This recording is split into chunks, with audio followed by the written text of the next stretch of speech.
This is SLP by Day, Author by Night, with Tali Kellerstein and Becca Eisenberg, bringing the SLP writing community together. Hi, I'm Tali Kellerstein, pediatric speech-language pathologist and founder of the Speak Boutique. I'm so excited to be co-hosting this podcast, SLP by Day, Author by Night, with my brilliant friend Becca Eisenberg, as we celebrate the stories and voices of SLPs who are changing the game through creativity and connection.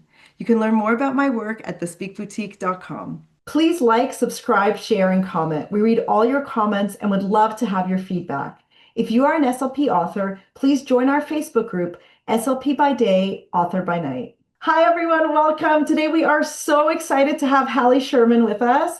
Hallie is a licensed speech-language pathologist and founder of Speech Time Fund, SLP Elevate, and the Speech Retreat Conference. Based in New York, Hallie spent 16 years working in the schools with students from preschool through to high school, though her passion has always been supporting older speech students. After realizing how difficult it was to find engaging and functional materials for this age group, Hallie began creating her own and sharing them online to help other SLPs facing the same challenges. Since launching Speech Time Fund in 2012, she has developed hundreds of resources, provided professional development for SLPs nationwide, and grown a vibrant community of professionals through her SLP Coffee Talk podcast and SLP Elevate membership. Hallie is passionate about helping school-based SLPs plan with ease and confidence so that they can make meaningful progress with their students and still have time and energy for themselves. Welcome, Hallie. Thank you so much for having me. Our pleasure. It's great to have you here, and especially after this whirlwind of Asha and Thanksgiving and right before the holidays. So really great to have you here. And nice to see you again, because the last time we three worked together was at the last, I think, one Asha ago. Yeah, Boston. Yeah. I'm like, so really yeah, good. Boston. It was Boston, yeah. So really nice to see you again. So can you talk a little bit about your background as an SLP and kind of the journey that led you into publishing? But we'll start from your SLP life. Sure. So being in New York, I knew I wanted to work in the public schools, but there were not many jobs. I know it's different in other areas of the country, but I was hopping from leave replacement to leave replacement, trying to find my dream school-based position. And one happened to fall into my lap, and it was with a 5th and 6th grade. Prior to that, I did my CF with preschool. After that, I threw my resume out again. It was in a middle school and high school. And keep in mind, I'm 5'0". I was 20-something years old. I was being asked for a hall pass. No one knew who I was, like all the things. I had no idea what I was doing. And because I was hopping from job to job, I never really got my comfort level with any position, because I was really learning like the culture of the school, how to be an SLP in general. Like I never really felt 100% confident because I was just hopping around. Then I landed a 5th and 6th grade building, and I was like, older students again.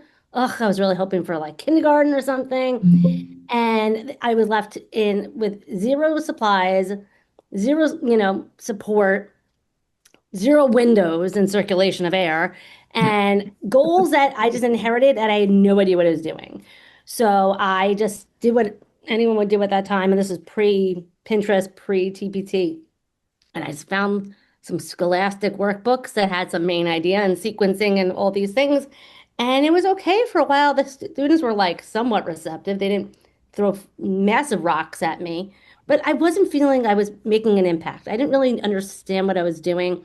I was just going through the motions each and every day. And then I had a student, we'll call him K, and he gave me a run for my money. He was like, I'm not going to work for you. Nice try. Brought on all those bells and whistle activities. I spent hours making Jeopardy games and this and that.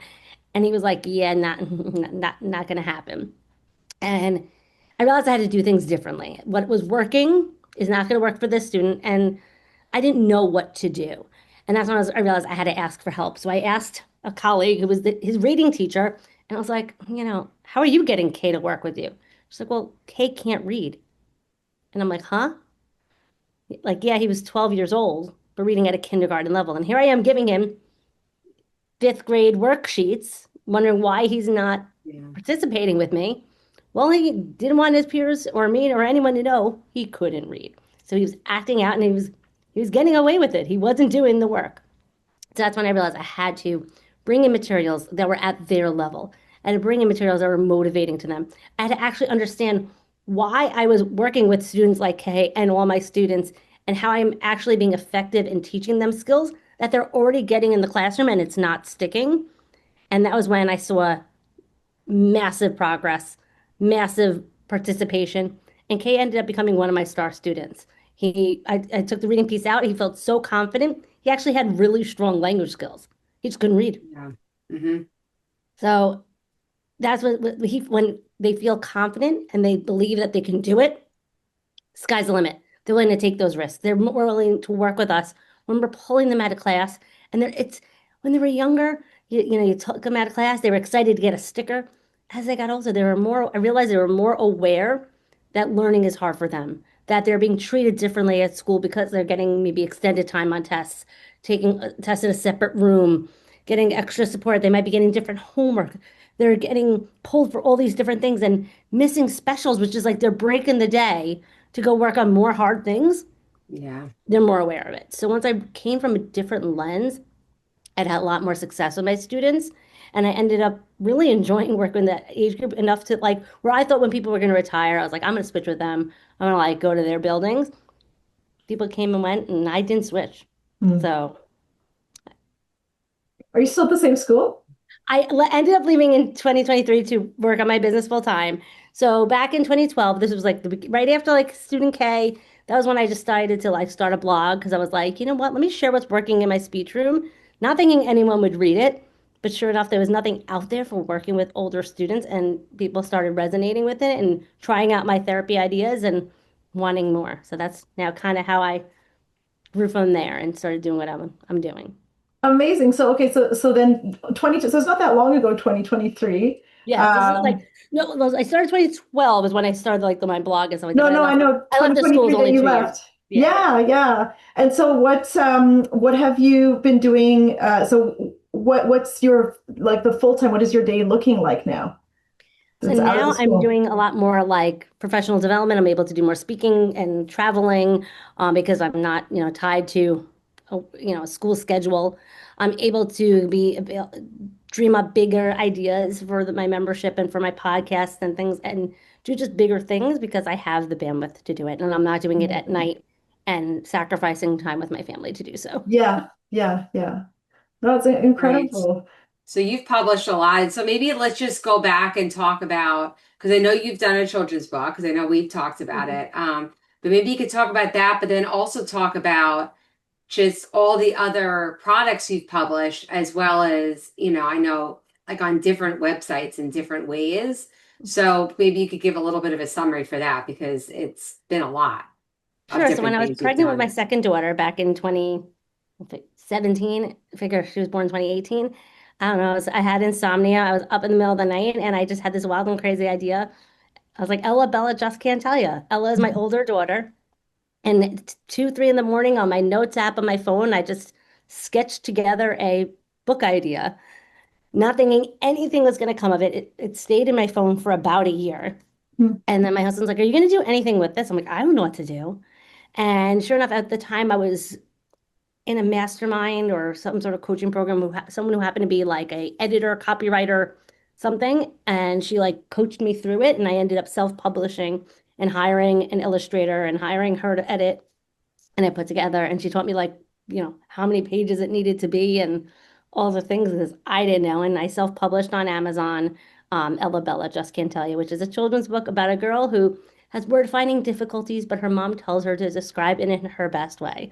So I figured it was just a good, it's a cute book that can be just used as just for fun, but also can be used in speech to work on describing, word finding, sequencing, WH questions, all the fun stuff.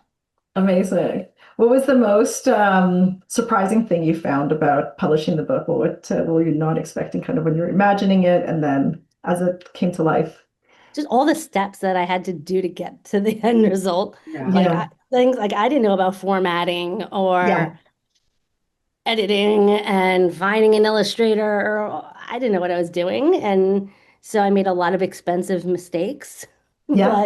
but it's still just a fun little passion project that I'm proud of that I can say. And now my second daughter is waiting and asking me when her book is going to be written.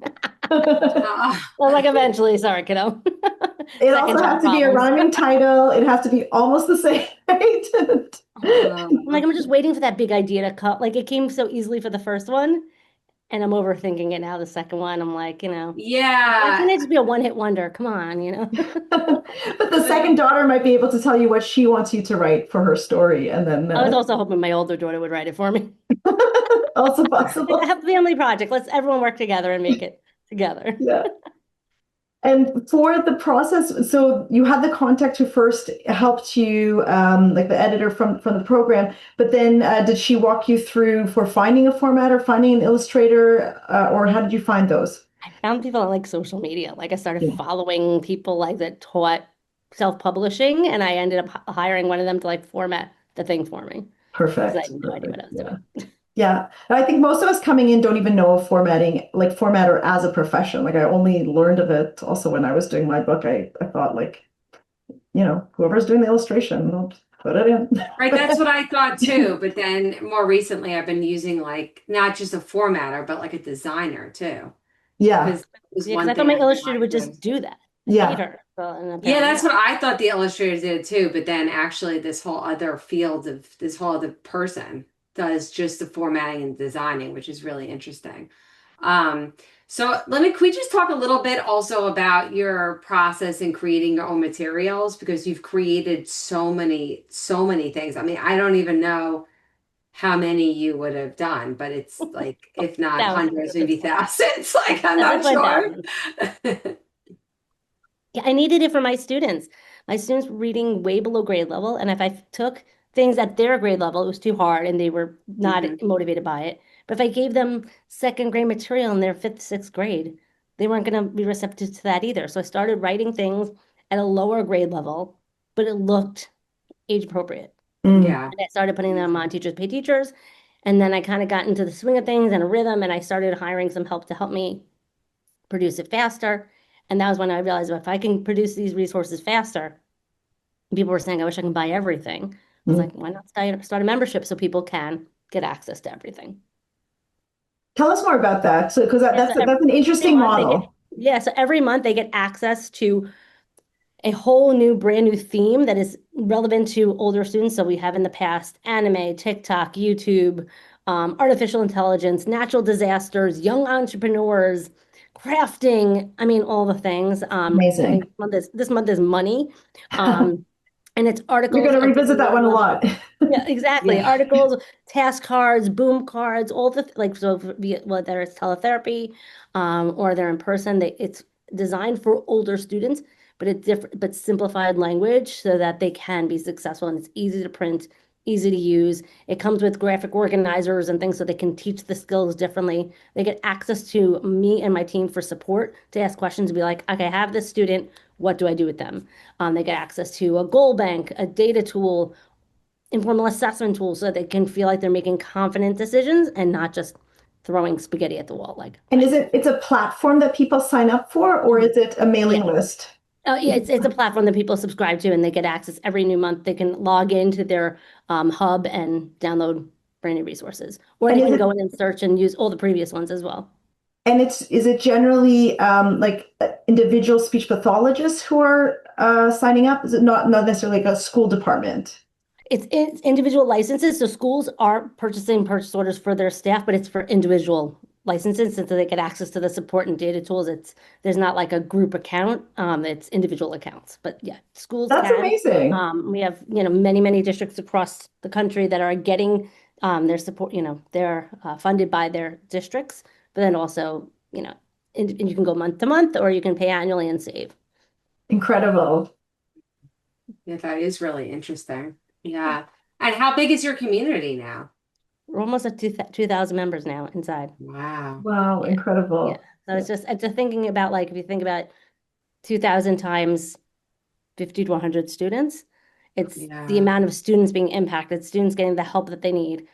SLP is getting their time back. Like we ask them when they join, how many hours are you taking to plan? And they say like 5 to 10. And then after their first month, they say 1 to 3 hours. So they're Mm, like, their time is cut back. They're having job satisfaction again, and their students are making progress because they're showing up and creating appropriate goals, teaching it appropriately, and having a plan versus just winging it. right, right. Yeah, I also like how you connect it with goals too.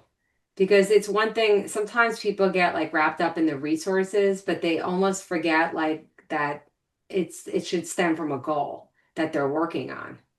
I think sometimes people get like wrapped up in the activity is so fun, but then when you go back to what's the goal? I mean, especially more the younger speech Mhm. pathologists, the ones who are just starting out.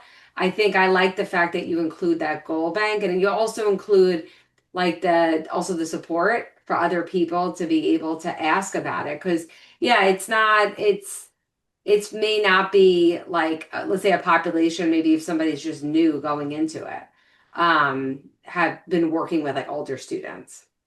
Exactly. And also, especially with the older ones, they're falling farther and farther behind. There's so Right. many things you could work on, but you can't work on everything. If you work on everything, you're going to work on nothing, and Yeah. you're going to get the student frustrated. You're going to be frustrated. You're going to burn out. They're going to be burnt out. We got to get them those quick wins. So how can we start where they're at? Show them that they can be successful. I call it like the Goldilocks rule. So like it's not too hard where they're going to shut down. It's not too easy where they're saying it's too easy. Why am I here? It's just like that Goldilocks just right where they're going to be like, okay, I can do this. This was hard, but I did it. Now, like, where can I go from here? What are the types of goals that kids are working on through your program? A lot of them are working on main idea, summarizing, basic recall, like recalling those key story elements and what's important, what's not. Um, Making inferences. Inferencing is such a hard skill because it's so language based and it's so abstract.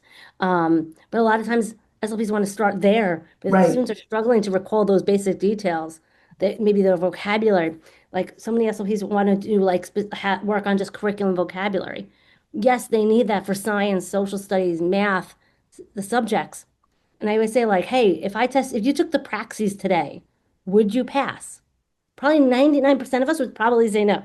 Because like those cranial nerves, I'm not using them all of them, like all Yeah, these things. yeah. Like I don't remember every single, thing going on because we studied it, and if we didn't use it, we forgot it. Yeah. And that's why, Mm. like, when it comes to vocabulary, our students, we can help them study for those tests.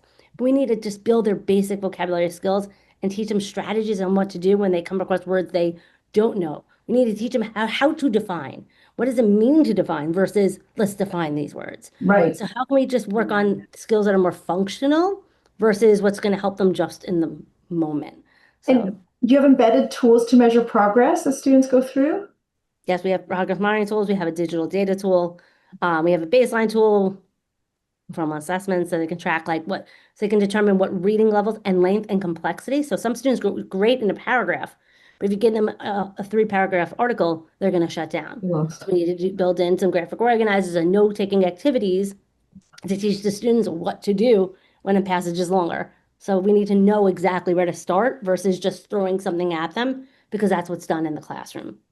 Amazing, amazing. And you've done like so much work to build community in different ways, like between the conference and the platform. Can you talk about that, like what community means to you and your efforts in building community? Just I feel like so many times we're on a island by ourselves. Like I was in my building with 65 plus students. I stopped counting after 65, and I had no one to turn to. Like I one time had a student finally say the R sound, and I ran into the hallway and realized no one cared. Like I had no, I was like, someone, crickets. Like Right. I wish, like I didn't have another SLP in the building to be like, yes, I had a department, but we were all so busy. We didn't have the time to even like chat, like meet for coffee even. Like we didn't even have like department meetings. There was just no time. So I realized that if I felt that way, if I felt that was alone and I didn't have anyone to turn to, there's got to be other SLPs in that same way. So I knew that when I was building like my SLP Elevate, when I was building the speech retreat conference, I wanted a way for SLPs to be surrounded by like-minded SLPs, people that love the field, love what they're doing, frustrated with, some of the demands, high caseloads, spaces that were thrown in, lack of funding, all those things, but realizing that we're just not alone. Yeah. Yeah. Could you talk about this speech retreat also? Because you've done so many different things. I mean, I'm just curious about how you, because I've seen that online. Like, so you've organized your own Conference. retreat, like conference. Hmm. So can you talk a little bit more about that? And also for anyone listening too, because they would want to know as well. Sure. So, but pre-COVID, I had a wild and crazy idea. As I was like, that I saw like the teacher community doing these big grandiose like conferences. I was like, that would be cool. So I did one in Anaheim in 2016. Wild and crazy idea. Filled the room with 150 SLPs from California. I Beautiful. sent out an email. I posted on social media. I'm like, if I did this, would you come? And they're like, yeah. And they did. So so we did that. So then did like 4 or 5 other ones in person, and COVID hit. And thankfully, was forced to pivot to Zoom, but I was determined to make it not like any boring Zoom webinar. I was like, how can we take that energy and the fun of being in person and do it via Zoom? So we still have a digital photo booth. We do raffle prizes. Like you get a digital swag bag of resources that you can use the very next day. The chat is booming with just chatter and fun and collaboration. Um, I just wanted to, now we do it 3 times a year. It's March, July, and November. It's 6 hours of CEUs, and yeah, it's a lot of fun. I'm always trying to find just topics that are requested by the audience. When they come, they submit like, hey, what topics or speakers would you like to see in the future? It's things that are people are asking about, like, Gestalt and teletherapy and all the things that people are wanting to learn more about. AAC, Praxia, all the things. And yeah, and bringing just different speakers, different topics, and a lot of fun 3 times a year. So is it Amazing. online or is it in Yes, now it's person? online on Zoom, and then you get access to the replays that don't go Oh, away. fantastic. So Yeah. you can like, because we need to be able to like, not everyone can be there live, one, but two, this way you can refer back to it and just, get that refresher if you ever need. Wow. Yeah. And also you have a podcast that you still do, right? Because why not add one more thing to my plate? Why? I'm like, we might as well hit on every single one here. I was working with a business coach in 2019. He was like, the one thing you don't have going on is a podcast. I'm like, all right, let's Let's add do to it. it. And I figured podcast is easier than YouTube. I don't have to do my hair. I don't have to get dressed. Just have to speak. I could do that. And how many episodes do you have now? I think we just hit 300 maybe. Wow, that's Wow. incredible. Yeah, That's I haven't missed incredible. an episode since when I launched in like February 2020.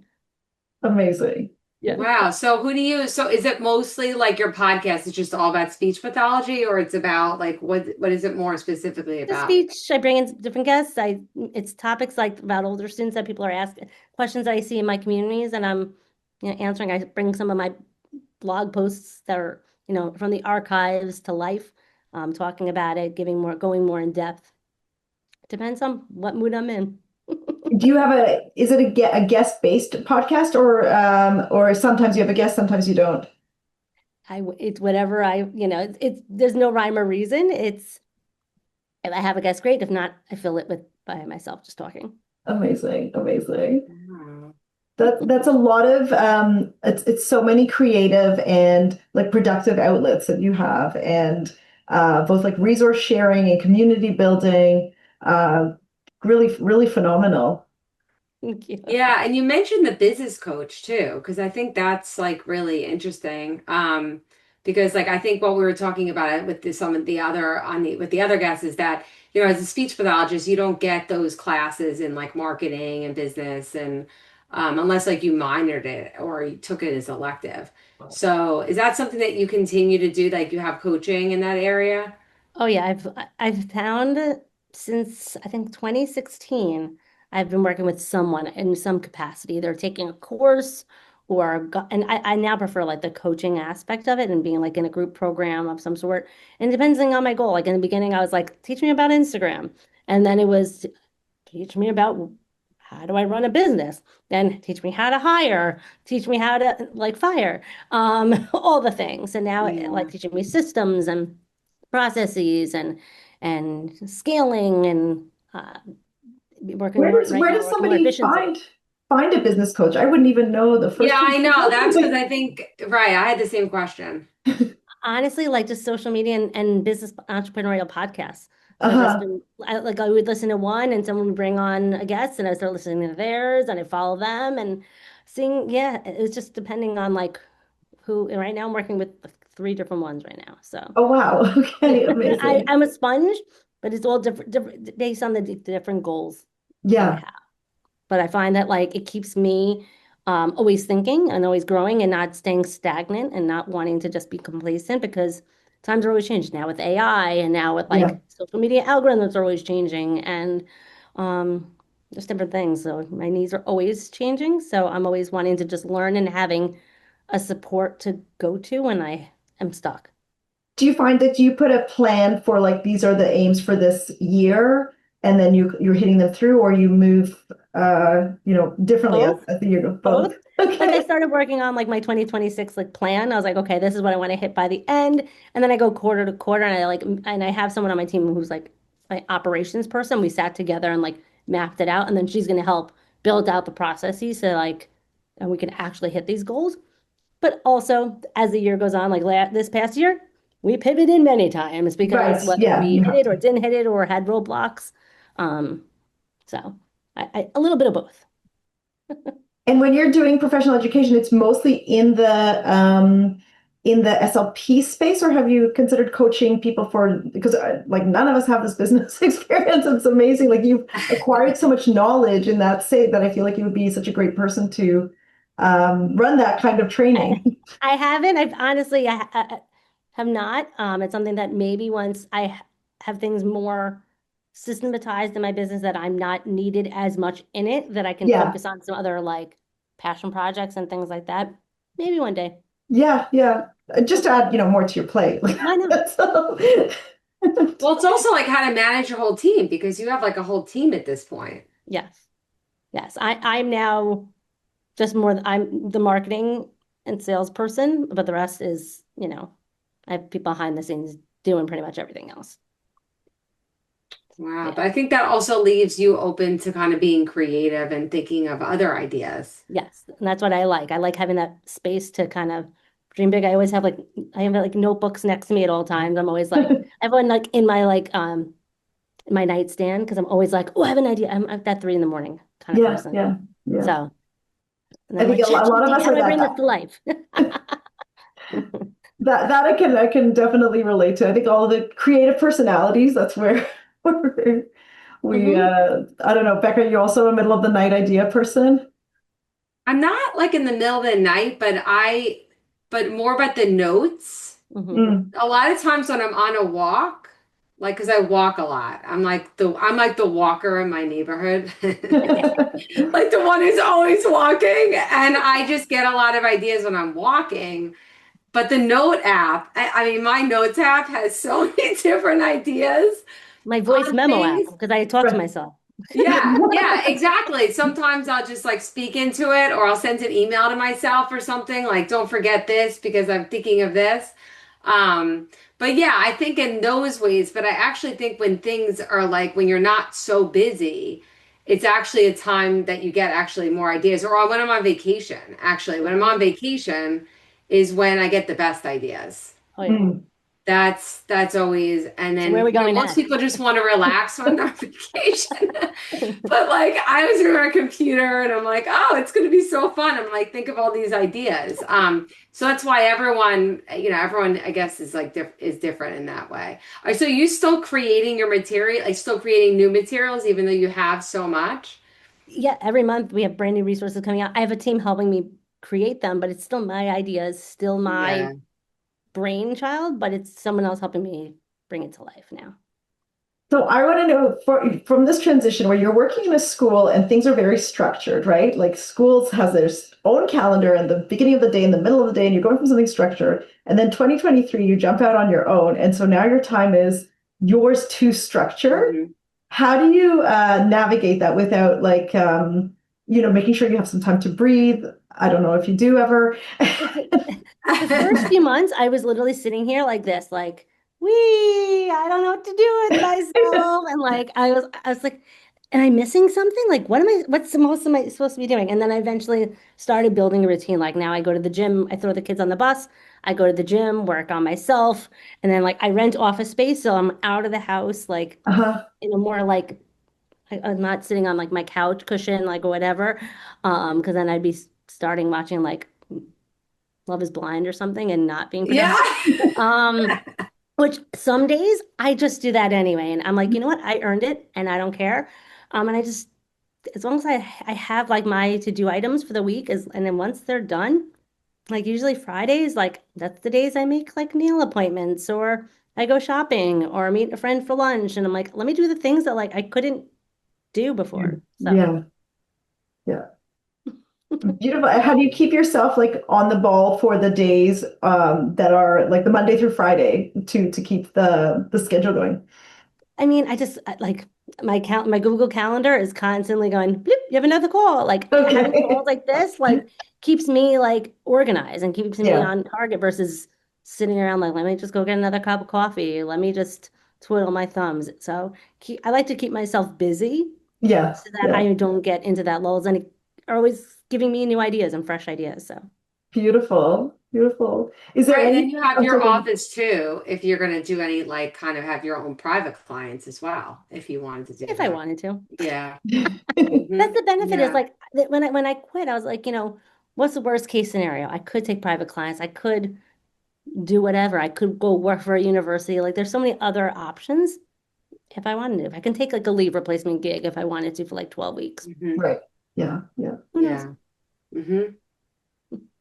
Is there anything we haven't covered that you wanted to talk about or any questions that you had or I mean, the only thing is my new book, the secondary SLP roadmap, is basically I took all my philosophies and thoughts that are basically in SLP Elevate and created a little guidebook. So my goal is because I don't know about you guys, I didn't learn about working with older students yeah. in graduate school, and I wanted a place where people can go to, freshen up their skills, learn about what's our role with the older students, how to determine what goals, how to teach it, how to motivate them, all the things, and I kind of packaged it and put it together. And that Where's one it I did not available? self-publish. That one was through a publisher because I was not doing the formatting and I was not doing any of that stuff for that one. Amazing. So who's the publisher and how do we get it? Wiley, Josie Bose, whatever. And it's on Amazon, Barnes and Nobles, all the things. Oh, congratulations. That's So we'll incredible. put a link of that in the Thank, description as well. thank And you. wait, when was that published? 2 weeks ago, 3 weeks Oh, ago, wow. So it's Congratulations. middle of November. So yeah, it just brand new. Amazing. Behind me. Amazing. So. so wait, can I just ask you how long was that you worked on that before it was Oh, that was published? like a year and a half process. So I signed my contract with the publisher May 2024, and it just came out November Oh, 20. that's amazing. That's So I amazing. submitted my trans manuscripts, I think that December, and then we were editing, we were doing all the things for like a Wow, while, that's like a really year. cool. Yeah, Did you approach the publisher or they had found you? they found me, Awesome. Awesome. and I kind of archived the email, and I was like, Mhm. I'm not writing a book. And then I had the idea, and I was like, instead of me pitching it to different publishers, let me go to that person that emailed me. So I did. Yeah, Wow. Wow. that's It's so fantastic. cool. Yeah, I mean that's the best, right? So someone just contacts you. Also a very I might different not have ever done it if I wasn't, poked for it.